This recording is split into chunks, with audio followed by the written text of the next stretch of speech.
I'm Rachel Ford. I'm Programme Manager Transport for the South East, and I'm going to talk to you about what Transport for the South East actually needs to go through to get some of the powers and responsibilities to actually be able to deliver the transport strategy that we've just told you about.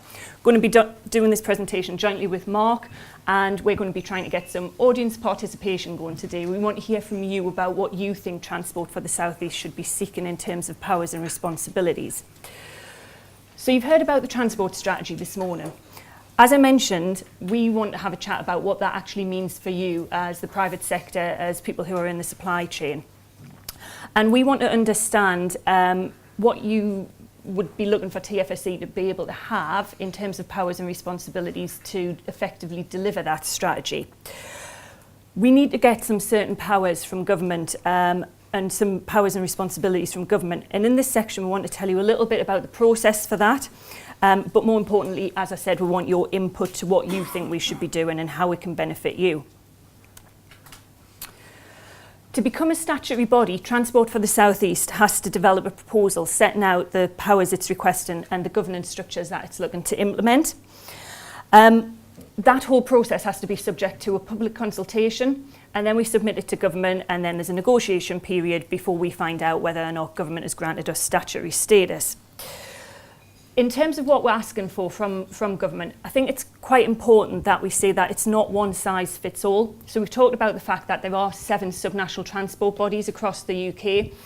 What Transport for the South East is asking for will be different from what Transport for the North already has. It will be different from what England's economic heartland is looking for as well. So what we need to do is make sure that we are getting the right types of powers and responsibilities that will allow us to deliver what we've just been talking about in the transport strategy. Just in terms of some of the benefits that having a statutory body to do some of this can bring, it is about that one voice for strategic infrastructure. So Transport for the South East brings together 16 local transport authorities, 5 local enterprise partnerships. We've got 44 district and borough authorities within our patch, as well as a huge number of operators and other partners that we work with, user groups and people like that. So actually what Transport for the South East can do is act on behalf of all of those partners and provide that one voice to government about what we are seeking. You've heard about the transport strategy and the fact that that's going to be a blueprint for growth. But actually that will only have real teeth if it becomes a statutory document. And it's quite clearly set out in the legislation that supports subnational transport bodies that the Secretary of State has to give due regard to the transport strategy. We can only do that if it's a statutory document, and that's where we're aiming with this. In terms of what that will deliver in terms of getting some of these sort of really complex strategic schemes delivered, it means that we can remove some of the challenges of cross-boundary work, and it means that we can bring together the partners that I've mentioned to do some of that. We can work together to develop innovative solutions. We've heard a lot this morning about the future of mobility and sort of some of the challenges that brings and the opportunities that it offers, more importantly. And what we can do as Transport for the South East is work to address some of that. And the final point on that slide is around addressing the funding challenge. This came out really strongly in the voting, and Rupert answered a question on it just before we went to the break about what we sort of need to do in terms of actually delivering the transport strategy. We have to have a strategic investment plan. And that's not just about going to government and setting out our asks to government. That's about working in partnership with the private sector to develop different solutions that are commercially viable, finding a different model for funding some of these schemes. So what we want to do in this session, there's a bit more voting, and Mark will tell you a bit more about that, but we really want to get a bit discussion going. We want to hear from you about what you think TFSE should be asking for from government, what powers should we be seeking, and why are they important in terms of helping us to deliver the strategic principles in our vision and the transport strategy that we've set out. So I'll hand over to Mark to do his bit, and then at the end of it I'll tell you how you can get involved in supporting Transport for the South East.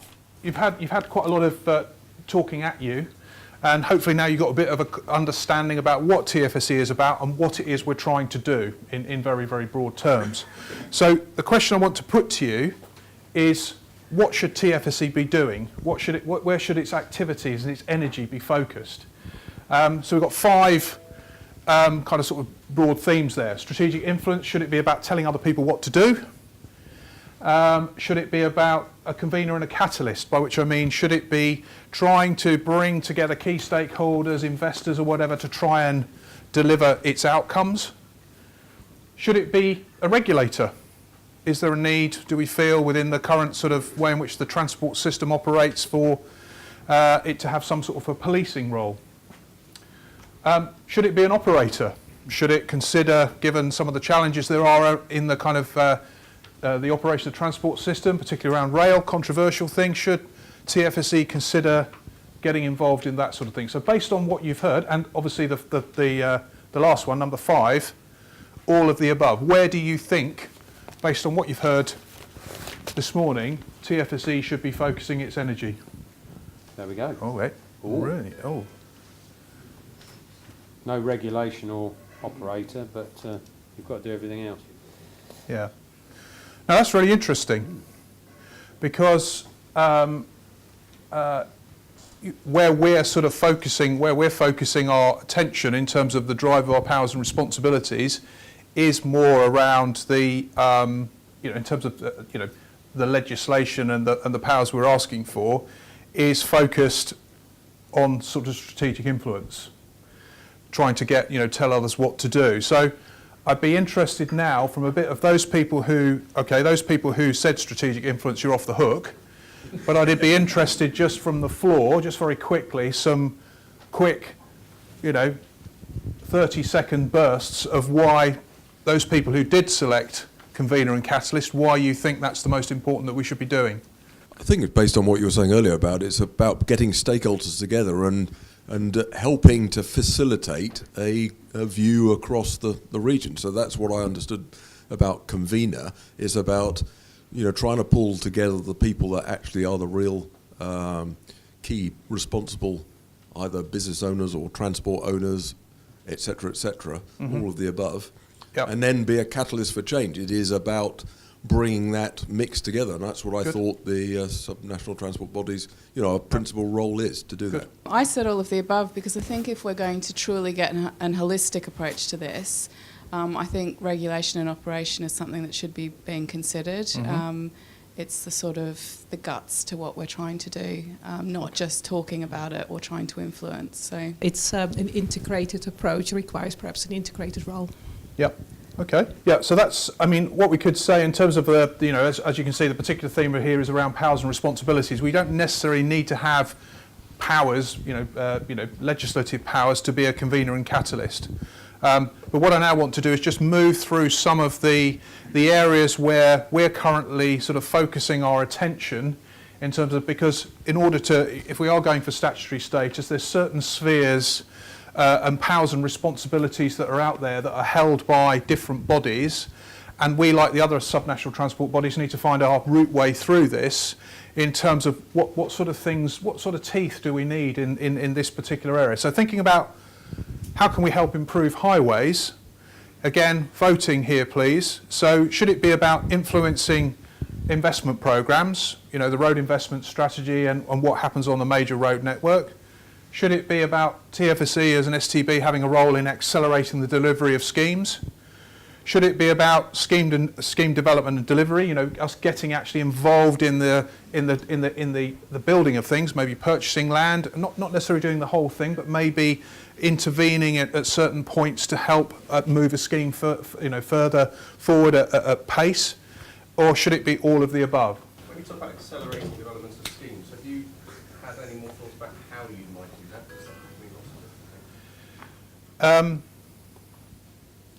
Well, that's about essentially, it's about what do you think we would need? Yeah, if there's an existing large piece of infrastructure that was being programmed by Highways England or something that we'd identified in the transport strategy, should TFSE, so as things stand, the powers and responsibilities for delivery of highway schemes rest with the local transport authorities and with Highways England. But due to resourcing constraints or politics or whatever it may be, there may be an unwillingness to move forward with that scheme at pace and potentially miss an opportunity that otherwise would be realised. Creation of some employment space or some housing. That there's And should therefore there be a role for TFSE in having the powers, highway powers, to get involved in that area to then move that scheme forward. Not do the whole thing, but just take on a bit of it, just to say, right, come on, we need this to happen now, let's get it moved forward. So there we have the results. Oh, all of the above. Oh, we shouldn't have had that all of the above on there, should we? It's a cop-out. But unsurprisingly, yeah, so strategic influence with not a lot of people, but I would be interested again, for some people obviously do think that we should be doing all of that. But, you know, for those people who've gone for a single issue response, obviously strategic influence is something that is obviously key, telling other people what to do. And this is, you know, saying it as it is, in terms of our draft proposal to government, this is an area where we are, you know, we've got our guns aimed on this one, around saying, as Transport for the North did, that TFSE wants the power to have the powers to be able to influence the road investment strategy in our region. Now, TfN asked for that power when they went for statutory status, but they weren't given that power, which is unsurprising. You can imagine the Secretary of State saying, well, okay, no, you know, I understand why you might want to do that, because I'm asking you, on the one hand, I'm asking you to be the, you know, set out a blueprint for the development of the road and rail network and the transport system in your region, but actually I still want to be the one who makes the final decision about what goes into the RIS. So out of that ask, though, politically, by asking for that, Transport for the North didn't get that power, but what they did get was a kind of an enhanced partnership arrangement where they have, okay, they're not in the room when the Secretary of State makes the decision, but they're in the room next door, if you like, in terms of influencing what goes into the RIS potentially. So there's a bit of, that's where we're headed on this one. But we're also asking for highway powers. We're also asking for the full suite of highway powers, which would enable us to potentially get involved and intervene where necessary in the development and delivery of highway schemes. Because I can't say that's something that TFSE will be doing on day one after statutory status, but you could foresee a situation future-proofing where that's an area, an arena that we might want to get involved in, just to make sure that what we ask for in our strategic investment plan, we're doing everything we can to make it happen. So is there any comments from the floor about how that sort of sits with you in terms of how we're pitching ourselves in this particular area of helping improve highways? I think it's wider than strategic influence. I think you talked this morning about funding routes and so on, and it's the influence on how we can bring alternative forms of funding to the schemes and so on, and private sector involvement, and it, you know, it needs an involvement in that sort of breadth in addition to influence. I think you hit the nail on the head with the political thing that you just mentioned as well, because we all know if we're involved in delivery of highway schemes that can have a significant impact on not necessarily doing the right thing for a community or an area. So perhaps getting up above that would be a good thing. Have you had any pushback from local authorities in terms of you taking on those powers? It's something that obviously, you know, local transport authorities are interested in. Well, why do you want to do that? And are you going to be coming and maintaining my roads for me? So there is you know, extensive dialogue with the constituent authorities just to make sure that everybody is comfortable with the context in which we're seeking these powers. We're not seeking the, you know, we're not saying we're going to come in and start, you know, building building roads for you or maintaining your roads. It's about complementarity. Is the main thing. It's all about, and all the powers that we're seeking, just as a big thing, we keep using the words, they are going to be concurrent and with the consent of the constituent authority. So it's not about doing things instead of someone else, it's about doing them in a situation where everyone is comfortable that you do it. Yeah. And that's a real important backstop position. Yeah, no, exactly. And it's good to have the future-proof, but obviously bring people along with you as well. Yeah. Sounds good. Yep. So this one's a bit of a live one at the moment. How can we help improve rail? Well, you can see the crowd, just, you know, you can read for yourself. I don't need to read them out. Push your buttons. Where do you think we should be going on this one? Wow. Okay. That's really interesting, if you're interested in these sort of things. So unsurprisingly, influencing investment. So again, that sort of strategic influence role. Again, this is an area where exactly the same thing as I was explaining about highways.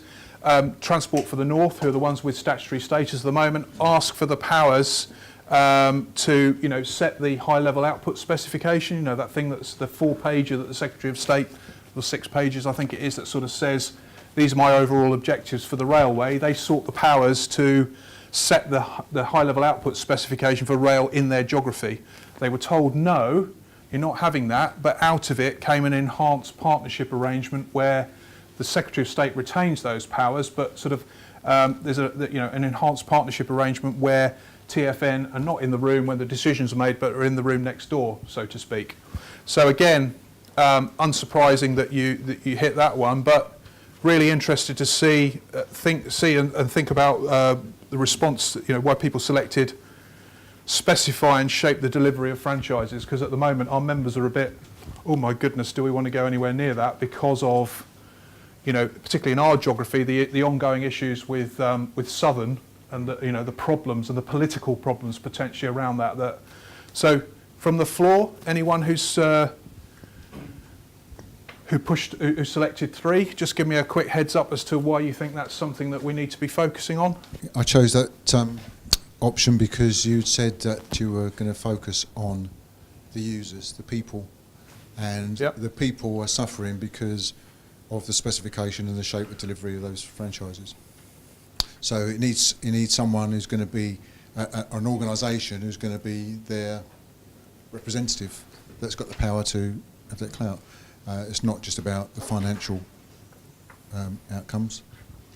It's about real people outcomes and quality. That's a big chunk of their quality of life. If you're spending 4 hours a day standing on a train in not very nice conditions, that's a huge chunk of your life experience. It's an interesting point, because in the Williams, Keith Williams' review that Chris Grayling has commissioned, one of the things he says is that the rail industry has failed both operators and infrastructure to put the customer back into it. And one of his outcomes is to put the customer back into the heart of it. So I think that we've got to think about that. We have, we have got to think about that. John? I'd like to come back on that.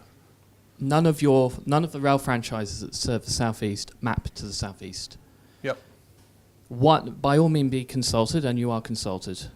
Kent was very much consulted and had a very large say on the southeastern specification. But you can't specify and shape the delivery of a franchise that serves London when 2/3 of the customers of Southeastern are Londoners, without doing that with TfL. So I think this is very, very challenging. You either break up the franchise system, or you find some way of doing it with TfL. And as for the Thameslink one, well, you'd have to work with England's economic heartland, whatever, or merge in East Anglia. We wouldn't want to do that. So I think 3 is very, very challenging, and I think you need to be very, very clear. It requires quite a lot of capacity and skill, and you can't go around shaping franchises for other people. It has to be a franchise that covers only your region, or you have to do it with a region that also is a stakeholder in that franchise. We are only kind of really asking for the powers to cover 1 and 2. But that's really interesting to hear that from the floor today, because that's essentially our key audience on when we're talking about powers and responsibilities are our politicians. And they're certainly not at the moment showing any appetite for anything below 2.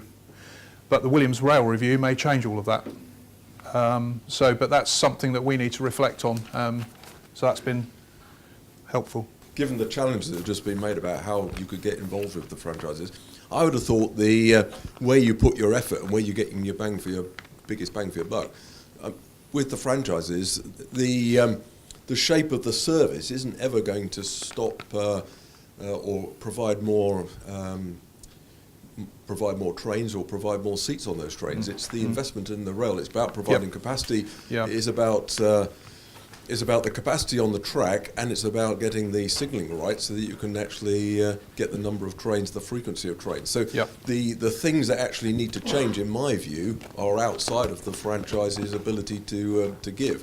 So therefore, I think number one is actually more important. It's about spending the time in trying to get the investment in the service and digitise the digital railway, basically. So here we go, bus services. So what should we potentially be doing, given what you've heard? What should we potentially be doing here? Should we be like a local transport authority be able commissioning bus services, something they're already doing, participating in quality bus partnerships. The new one on the block, franchising, or should we be doing all of the above? There's only 22 responses to that, so we're 10 down. So some people clearly, and I'll come back to those, some people clearly think that this is something that we shouldn't be touching with a barge pole, potentially. Okay, so, yeah, okay, participating in quality bus partnerships comes out as strong. There's no kind of thing of why, commissioning services. There's already people with skin in the game, people to do that. Would TFSC need to get involved in that area? Quality bus partnerships, yeah, I can see that, but the one that our members have got quite interested in is this whole thing about franchising, which I know is a contentious issue, but they sort of feel the need in the terms of the way that the bus market is operating in the southeast. Some areas it's working very well. You've got competition, deregulation happened and it's successful, Solent area, but then you've got vast swathes of the territory, rural bus services that are sort of about to kind of fall over and small bus companies. So there's a bit of a mixed view in terms of members, but it is something also that there are people saying, and I'm not surprised the comment came up on the floor and we should have had it on there, that this isn't something that you should touch. So I'd be interested from the gentleman at the back there who raised the question as to why you think this is something that we just shouldn't go anywhere near. None of those seem to hit a chord with me as to the involvement. Yep. It just seems like there's too much work involved and it could actually swallow up a lot of time and effort in doing it. If there'd been a none of the above, I would have said the same, because this is surely the role of an LTA. Mm-hmm. But I wonder, is there a role for supporting and prioritising and championing large BRT schemes? So taking on the role that a combined authority might be taking in Greater Manchester, building long guided busways, or perhaps investing in multimodal hubs or something like that. So that's where I could see more of a role for an STB. Something else worth considering, and I'm sure you are, is how TFSE could have a role in the context of end-to-end journeys. If you're involved in rail, maybe you're involved in BRT or whatever, a role in helping to coordinate branding, interoperability of ticketing, integration of ticketing, all that kind of stuff, to smooth that as far as possible. And end-to-end journey is something we should be looking at. Yeah, so it's that convener, that's not physical power, it's that sort of the roles, and when we were looking at the roles, that convener collaboration role of bringing people together to achieve a better outcome, but not necessarily having any powers or skin in the game, just making things work better. Delivering things at an individual level, the passenger transport authorities won't be delivering. The members are saying that they'd like all of those powers, whereas the DFT, the message from the DFT is, you certainly aren't having franchising. The kind of countenance our involvement in commissioning services, but their ask back to us is we need to demonstrate the case as to why we think we need those powers, and that's something that we are, it's not the easiest area I would suggest, and that's what's coming out from this discussion. It's easy to really make I think a strong case for a subnational transport body's involvement in this arena. It's like a backup. I think members, our elected members, see this as a bit of if everything goes wrong, then we've got you as a backup. Well, that's not really maybe a strong enough argument to put forward to the DFT, but we will see where we go on the journey. So just quickly, this is the voting's over, you're off the hook now, no more pushing of buttons, but these are some of the other areas, just quickly, that we are currently or are in our proposal to government around, obviously, smart and integrated ticketing. When you look at the 2017 Transport Investment Strategy the government produced, this is one of the things that gets talked about when the government talks about STBs, when Chris Greening talks about them, when he's not talking about other things, he comes to smart and integrated ticketing because it's something that you can definitely see a niche in terms of the regional focus and providing some benefit to the user. So this is a way of a quick win, I think, as he sees it, about STBs moving this forward.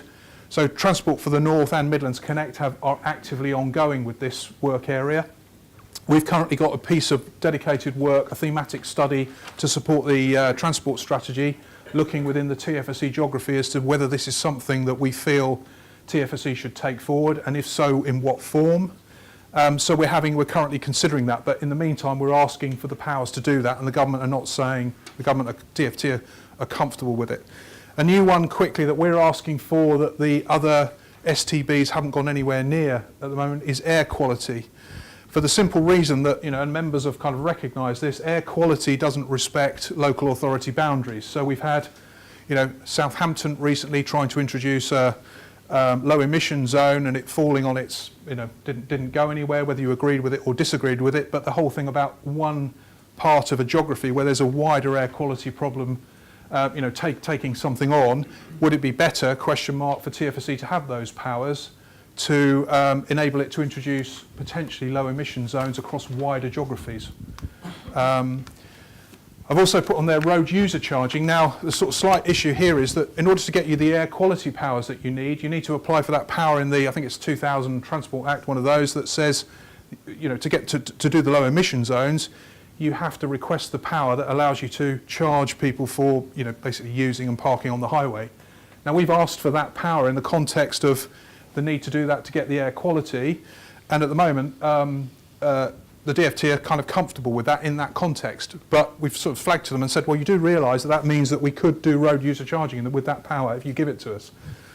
And no one said no at the moment. Obviously, thinking of future-proofing, and you've heard that road user charging word come up in the discussion today about what we need to potentially think about doing in the future. So in terms of future-proofing, that's something that we feel we should have in there for the reason that it supports the air quality ask, but it's obviously sitting there if there was a sort of a change in, or a move, shall we say, in the future, and something that we need to think about maybe lobbying for, not just as TFSE, but collectively as an industry, I would suggest, in terms of moving the debate forward, that power would sit with TFSE. And then other coordinating powers as well. So that's a quick rattle through what the sort of powers that we're asking for, and that's been you've got some really good feedback there in terms of floating this out with a group of professionals, because very much the arena in which we've explored this to date is with politicians. So, but really interesting and something lots for us to reflect back on there in terms of how we move this whole area forward. So I'll just leave it to Rachel just to talk about how we're going to take this proposal to government forward. As Mark said, that was really valuable input to our sort of thoughts on our proposal to government. And as I mentioned earlier on, this is something that we have to do a public consultation on. We are aiming to gain statutory status early 2021, which might seem a little way off yet, but we've got to go through quite a long process of consulting on this. We've then got to go through the process of getting our local transport authorities to sign it off. So that question about how are the local transport authorities reacting to this, we need them to offer formal consent before we submit to government our proposal. The proposal that we will be consulting on, we're aiming to put out for consultation beginning of May, and that will run until the end of July. So it's a 12-week consultation, and that will be open for everybody to respond to, and that's something that we would really appreciate your views on once that goes out. It will include the feedback that you've given us today, and we'll build some of that in. And in terms of sort of the process for that, once we've consulted on it, we then need to take it, as I said, through the local transport authorities, and then we submit it to government and enter into a process of negotiation with government. Hopefully, we will gain statutory status early 2021, and at that point, we have the ability to influence the Secretary of State's decisions, particularly around investment. That was sort of all I really wanted to say. It would be great to get everybody's feedback on the proposal when it goes out. It's the first chance that we'll have to sort of do a formal consultation through Transport for the South East. Really important that we get everyone's feedback.